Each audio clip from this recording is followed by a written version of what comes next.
কারচুপি হয়েছে দেখে এনসিপি 6টা আসন পেয়েছে, নাহলে একটাও পেত না। কারচুপি হয়েছে দেখেই তো। হ্যাঁ, আমি জামাতের কথা বলছি। আমি শোনেন, কারচুপি হয়েছে এই জন্যই জামাত 68টা আসন পেয়েছে।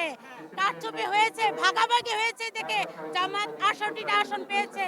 তাদেরকে 68টা আসন ভাগ করে দিয়েছে। তা তো বড় দল। কারচুপি হয়েছে, আমি জামাতের কথা বলছি, জামাতের কারচুপির কথা বলছি। আপনি টেনে বিএনপির দিকে যাচ্ছেন কেন? আমরা দেখেছি যে জামাত কিভাবে কারচুপি করার চেষ্টা করেছে। ভুয়া শুনেন, ভুয়া ব্যালট গুলা কার ঘর থেকে এসেছে?